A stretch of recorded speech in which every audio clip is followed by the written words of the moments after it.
bagaimana ya Ustadz kriteria calon istri yang baik? Tungkahul mar'atu li arba', perempuan dinikahi karena 4. Pertama, limaliha, sugih, kaya, duitnya banyak, wakeh tenan. Wali jamali wali hasabiha, keturunan orang baik-baik, bangsawan, bangsa yang hidup di awan. Wali jamaliha, beautiful, sweet, tapi jangan black sweet. Black sweet itu hitam manis. Saya dulu dipesan orang, nanti kalau kau nikah jangan cari hitam manis. Kenapa gitu? Habis manisnya tinggal hitamnya. Yang hitam manis yang tersinggung. Bercanda. Walidiniha, karena agamanya. Kalau kau cari karena cantiknya, cantik akan berubah, hari berganti musim berubah. Dulu cantik bukan main, tapi begitu sudah anak keluar 3, membongkar mesin, hancur. Kalau kau carikan hartanya, dulu karena cincinnya banyak, hari ini dia berubah, harta tak ada lagi, akhirnya kau benci. Kau cari karena sukunya, berapa banyak yang dikeluarkan dari suku, dicopot gelar kehormatan karena melanggar pantangan suku. Tapi kau carilah karena sesuatu yang tak lekang, karena lupa pula, tak lapuk karena hujan, tak lekang karena panas, itulah karena agamanya. Jangan kau cari terlalu cantik, nanti dituduh orang kau pakai pelet. Jangan kau cari terlalu jelek, nanti kau malu bawa dia kondangan. Yang sedang-sedang saja. Masalah jelek dan cantik itu kan relatif. Witing trisno jalaran suko kulino. Karena selalu dilihat lama-lama cantik. Laki-laki aja sering lihat jadi cantik. Nauzubillah. LGBT. Oleh sebab itu kau cari, dan selagi kuliah nggak usah mikirin itu dulu. Pokoknya kau kuliah aja, nanti setelah kau berhasil ngantri mereka datang. Saya aja yang sudah punya anak, sudah nikah, banyak yang mau jadi yang kedua. Pede sekali Ustaz nih. Nggak komen-komen di FB aja. Pokoknya kau berhasil, jangan pikirkan. Ustaz dulu waktu di Mesir ada pacaran. 4 tahun saya di Mesir nggak pernah pacaran. Wallahi, demi Allah, berani saya bersumpah. Memang nggak pernah. Tanya teman-teman saya yang ada di Surabaya. Ustaz Somad dulu waktu di Mesir pacaran? Enggak. Kenapa? Nggak dapat. Persaingan ketat.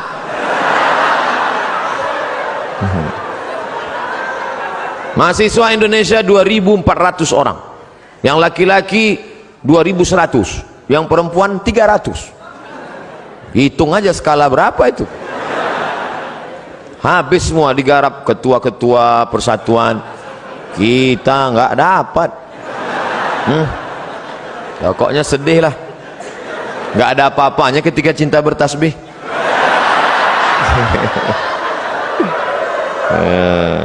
Tapi nanti setelah kau berhasil, insya Allah, di mana ada gula, di situ ada semut. Ustadz, cara berdakwah yang baik kepada pemuda yang belum paham syariat Islam itu gimana? Aku tidak mengerti syariat Islam.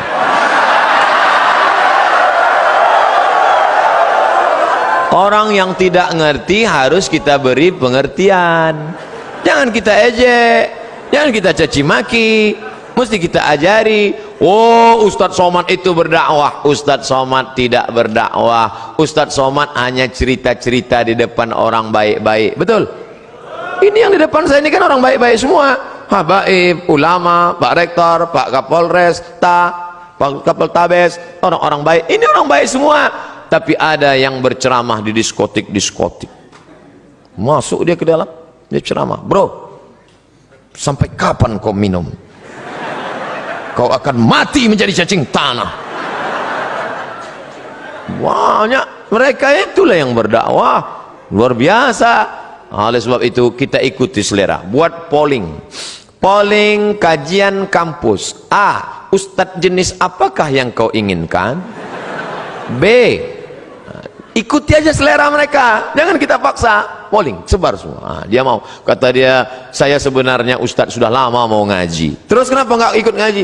Saya nggak ngaji karena ustadz itu setiap ceritanya neraka aja. Saya setiap ceramah neraka. Saya maunya bagaimana membangkitkan motivasi belajar. Oh, kalau gitu panggil motivator. Kamu maunya apa? Saya maunya cerita bagaimana suksesnya mereka. Undang, hadirkan di sana profesor, hadirkan di sana Kapoltabes, hadirkan di sana Pak Dandim, Komandan Kodim, hadirkan di sana psikiater, psikolog, dialog. Jadi tidak lagi ceramah tablik akbar, dialog, cerita-cerita. Karena ada sebagian orang kalau tablik akbar, dia bayangannya ini nasihat menjelang kematian. Dia takut. Nah, diikuti mereka. Kumpulkan nanti anak-anak muda yang belum ngaji, anak-anak muda hadir semua. Kita tidak ada pengajian insya Allah, hanya praktek langsung. Praktek apa? Penyelenggaraan jenazah. Nah, mantap itu. Penyelenggaraan jenazah ini modalnya besar Pak Ustadz. Kita harus sewa patung untuk mandi. Nggak usah, modalnya cuma kapur barus sama kain putih sama kapas aja. Terus praktek mandinya gimana? Yang nakal-nakal tuh mandikan. Kasih celana dari pinggang sampai lutut, mandi. Pinjam semprot dorsmir, mandikan. Gali tanah, aku kuburkan. Gulung, setelah gulung, siapa yang bandel-bandel, yang preman-preman, gulung, letakkan dia situ. Yakin saya, menangis. Usolli ala hazihil janazah arba'a takbiratin fardul kifayah. Allahu Akbar, Al-Fatihah, Allahu Akbar, salawat, Allahu Akbar, Allahumma afir lahu warhamhu wa'afihi wa'afu anhu. Udah, tangan dia kan gini, timbun, baru dia tahu rasanya mati. Wah, gladinya aja gitu kata dia, apalagi seriusnya nanti. Insya Allah banyak yang berubah. Sekarang banyak penyelenggaraan jenazah, yang ikut orang tua. Kalau ada penyelenggaraan jenazah di masjid, orang tua nggak usah ikut, karena dia yang mau dimandikan nanti. Yang ikut itu yang anak-anak muda aja. Nih, jadi buat nanti anak-anak muda, khusus kajian pemuda Islam. Mohon nasihat Ustadz untuk para aktivis kampus yang ketika azan masih tetap rapat. Mana yang lebih baik, menghentikan rapat kemudian sholat atau menunda sholat untuk menyelesaikan rapat? Saya lebih baik meninggalkan jabatan saya daripada meninggalkan panggilan yang lebih utama, panggilan Allah Subhanahu wa Ta'ala. Itu pidato Kapolda Sulawesi Selatan. Bintang di sini, pakai pistol. Pidato dia, lebih baik, ini panggilan yang paling utama, panggilan Allah SWT. Saya ketemu langsung, luar biasa itu manusia, manusia unik yang perlu dibudidayakan. Jarang-jarang orang seperti ini. Kalau ada orang seperti ini, kita doakan, Allahumma katsir amsalahu, jadikan orang seperti ini banyak di atas muka bumi ini, ya Allah. Jadi Pak Ustadz, ikutlah Pak Kapolda tuh. Saya tidak tahu tata cara sholat, wudhu dan lain-lain. Wudhu dulu baru sholat. Mengikuti mazhab siapa? Saya hanya mengikuti apa yang telah diajarkan oleh orang tua saya. Kata Syekh Yusuf Al-Qaradawi, mazhabul am, mazhab man yuftih. Orang awam itu mazhabnya ngikut gurunya. Kalau ngikut saya, pasti ikut mazhab Syafi'i, karena saya pakai mazhab Syafi'i. Kalau ngikut Abi Kiai Haji Ihya Ulumuddin, pasti ikut mazhab Syafi'i, karena beliau bermazhab Syafi'i. Kalau ikut Muhammadiyah Pak Ustadz, majelis tarjih. Muhammadiyah punya majelis namanya tarjih, kadang mentarjihkan mazhab Hanafi, kadang mentarjihkan mazhab Maliki. Jadi ikut aja guru, yang penting guru itu benar, yang layak digugu dan ditiru. Guru saya tuh Pak Ustadz sholatnya pejam mata aja, itu nggak ada. Itu mazhab apa itu? Hayya 'alas shalah, pejam mata aja, habis itu sudah. Wah, itu nggak benar. Carilah guru yang benar. Alaikum bisunnati, yang mengikuti sunnah Nabi Muhammad sallallahu alaihi wasallam. Ustadz, saya tidak tahu apa boleh ketika orang diberikan amanah namun karena merasa belum kuat menerima amanah, jadilah seseorang itu menolaknya. ada yang meminta amanah kepada Nabi, namanya Abu Dzar Al-Ghifari. Istamilni ya Rasulullah, angkatlah aku jadi amil ya Rasulullah. Apa kata Nabi? Innaka la dhaif, engkau orangnya lemah, sedangkan amanah ini kuat. Orang yang layak menerima amanah sifatnya dua, sudah dibacakan oleh Pak Rektor. Inna khaira man ista'jartal qawiyyul amin. Yang layak orang yang kuat dan amanah. Ada orangnya kuat tapi tidak amanah, ada orangnya amanah tapi tidak kuat. Yang lebih parah, sudahlah tidak kuat tak pula amanah. Letoy, loyo, lesu, pembohong, penipu. Ini na'udzubillah. Mudah-mudahan kita menjadi anak-anakku sekalian sehat badannya, sehat fisiknya, olahraganya mantap, berenangnya rajin, puasa sunatnya oke, kalian orang-orang yang amanah, dan kalian pula orang yang kuat insyaallah. Makanya olahraga terus. Alhamdulillah Pak Ustadz, kami setiap sore Ahad tuh main futsal dari jam 3 sampai jam 8 malam. Terus asar sama maghrib nggak sholat. Ini nggak benar juga. Jadi sesuaikanlah. Saya diberi jamaah busur panah, ada di kamar saya gantung busur panah. Bagus tuh olahraga memanah. Kemudian silat. Ini di Jawa Timur kan banyak itu pesilat-pesilat tangguh. Ustadz bisa silat? Silat lidah bisa. Ustadz, saya mau tanya, apakah di akhirat kalau kita masuk surga kita bisa mencium tangan Rasulullah SAW? Tidak hanya memandang wajahnya, tapi juga memeluk Nabi. Apakah bisa? Lalu bagaimana dengan orang yang masuk neraka? Datang orang berkulit hitam memeluk Nabi, dipeluk Nabi. Lalu kata Nabi, kamu meluk kenapa? Aku ini berkulit hitam ya Rasulullah, aku budak hamba saya, amalku tidak banyak, aku tidak yakin nanti di surga bisa memeluk engkau. Apa kata Nabi? Al-mar'u ma'aman ahab, orang akan bersama dengan siapa yang dia cintai. Jadi kalau kita cinta dengan Nabi, kita ikuti sunnah Nabi, tak kita tinggalkan, maka kita insya Allah akan bersama dengan Nabi SAW. Apakah layak kami mencium Nabi padahal hidung kami lebih banyak mencium yang haram? Apakah kami layak melihat Nabi padahal mata kami lebih banyak menengok yang haram? Apakah kami layak mendengarkan kata-kata Nabi padahal telinga kami lebih banyak mendengar yang haram? Apakah lebih layak tangan kami ini bersalaman dengan Nabi? Hanya satu saja yang bisa kita mintakan, astaghfirullahalazim. Yang punya masa lalu banyak silap salah, taubat nasuha, mudah-mudahan kita bisa berjumpa dengan Nabi Muhammad SAW. Bagaimana dengan yang masuk neraka? Man qala la ilaha illallah dakhalal jannah. Siapa yang bersyahadat la ilaha illallah Muhammad Rasulullah, dakhalal jannah, mlebu nang surga. Siapa saja yang bersyahadat masuk surga.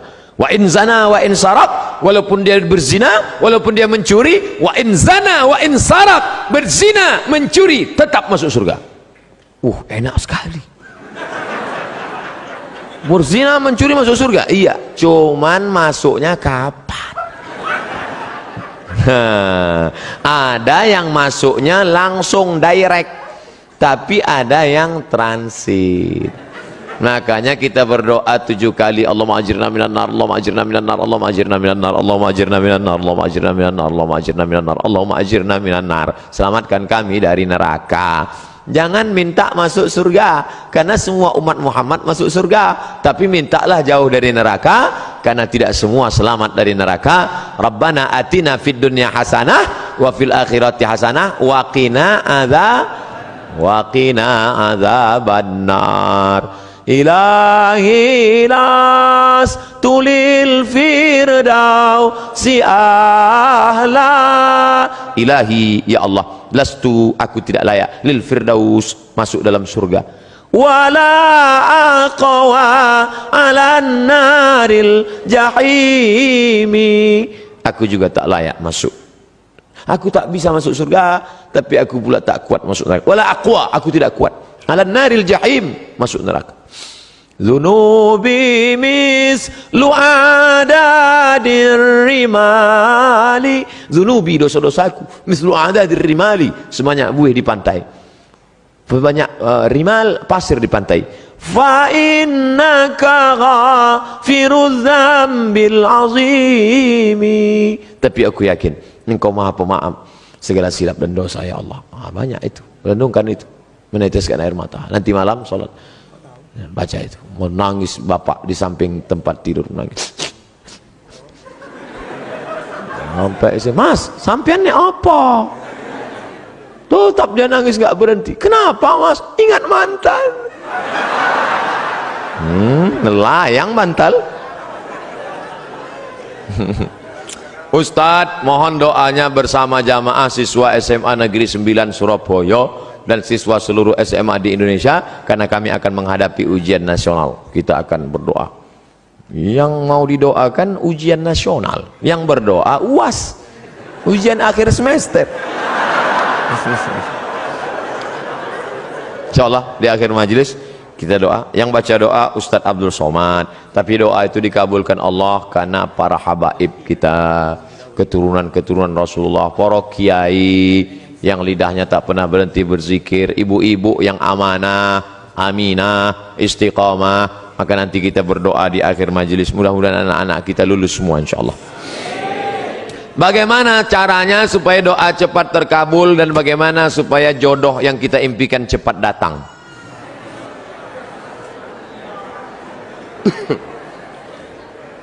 Tidak ada doa yang tidak dikabulkan Allah. Semua doa dikabulkan Allah. Orang yang merasa doanya tidak dikabulkan Allah, dia sudah suudzon pada Allah. Pertama, ada yang doa itu cash and carry, langsung. Dua, ada doa itu ditunda Allah karena ini belum layak. Sama seperti anak minta pisau, minta pisau, minta pisau, belum layak. Nanti kalau ku kasih kau luka. Ini orang belum layak dikasih mobil. Nanti kalau dikasih mobil malah nggak sholat. Dulu waktu masih pakai motor sholat, habis dikasih mobil, sholatnya Idul Fitri sama Idul Adha. Ilmunya belum sampai. Yang ketiga, ada orang-orang yang rezekinya ditahan Allah, nanti akan diberikan di surga. Mala ayunun ra'at, belum pernah dilihat mata, wala udhunun sami'at, belum pernah didengar telinga, wala takhatara ala qalbi bashar, belum pernah terlintas di hati manusia. Jadi doa kita itu tetap saja doa. Ini sekarang banyak anak-anak muda nggak mau sholat, nggak mau berdoa. Assalamualaikum warahmatullahi wabarakatuh. Assalamualaikum warahmatullahi wabarakatuh. Oh, ditanya, sampean orang dungo, kamu kok nggak berdoa? Oh, yang lama aja belum dikabulkan. Ngapain nambah yang baru loh? Doa.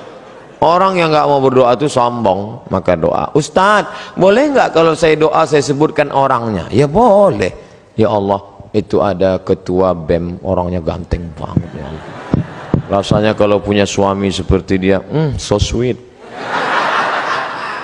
Boleh, apa nggak boleh? Tolonglah kirimkan angin cinta ke hatinya. Tapi kalau dia tidak menerima, kirimkan angin puting beliung sekalian. Mati. Jangan, nggak boleh doa yang nggak baik. Andai dia tidak bersudi berterima, maka berilah yang lebih baik daripada dia insyaallah. Maka kita minta pada Allah bukan yang kita mau, tapi yang dikehendaki Allah subhanahu wa ta'ala. Makanya bapak-bapak kadang kalau dia nikah, istrinya biasa-biasa aja. Pas ditanya sama orang, Pak, istri si bapak? Iya. Bapak ganteng kok bisa yang gitu? Itu yang paling indah menurut Allah. Itu artinya gagal dengan yang ayat itu. Aku tidak melihat engkau, yang kulihat adalah orang yang sudah mengirimkan engkau. Datang utusan presiden, kita tidak lihat dia, yang kita lihat yang mengutusnya. Ada 3 orang diberi pena, yang satu dikasih pena, yang satu dikasih pena, 3 orang tapi responnya beda. Yang satu berkata, cuman dikasih pena sama Pak Gubernur, ya jadilah daripada nggak ada pena. Yang satu marah-marah, masa cuman ngasih pena, kasih kayak Harley Davidson. Yang satu lagi, aku tidak melihat bendanya, tapi yang kulihat adalah siapa yang memberikannya. Sehingga setiap aku menulis, orang akan bertanya, apa yang kau tulis? Tulisannya biasa, tapi pena ini pemberian sang raja. Nah, nanti begitu kau berdapat, walaupun dia biasa aja, itu siapa? Dia yang sudah dikirimkan Allah subhanahu wa ta'ala. Begitu. Nah, nanti bapak ibu pulang besok, kalau ada yang nanya, Itu istrimu? Iya. Kok begitu bentuknya? Dia dikirimkan Allah SWT.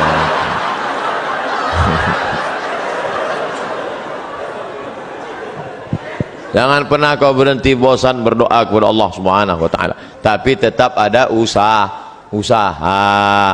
Itu ada kiai, santrinya banyak. Ya pendekatan lah kiai.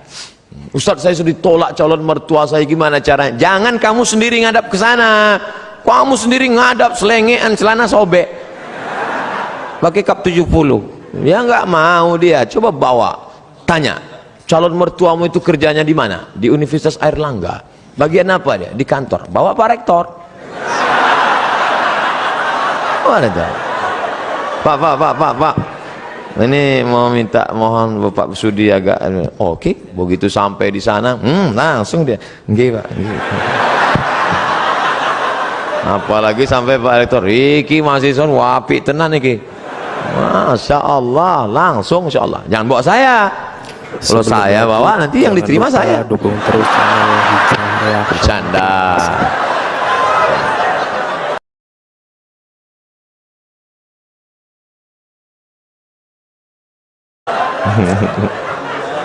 Ustadz, saya punya pertanyaan Ustadz, bagaimana caranya agar kita ikhlas dan kuat ketika kita ditinggalkan oleh kedua orang tua kita menghadap Sang Ilahi?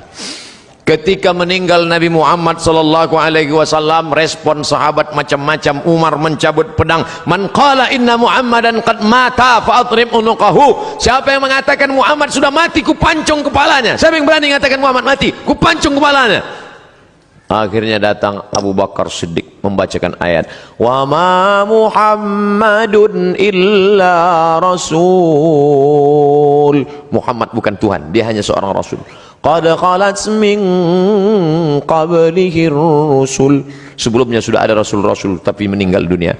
Afa immata, kalau dia meninggal, au qutila, atau dibunuh orang, inqalabtum ala aqabikum, apakah kamu akan berbalik kepada agama kamu yang lama?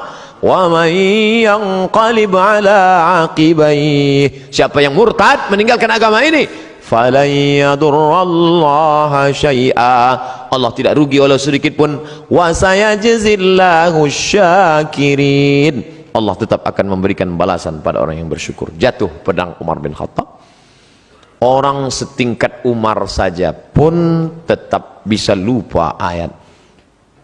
Hari ini Abdul Somad yang menasihati, sabar ya, tapi ketika musibah itu datang, as-sabru inda sadmatil ula, sabar itu datang pada pukulan yang pertama, maka balikkan pada Allah. Ini ujian, sabar.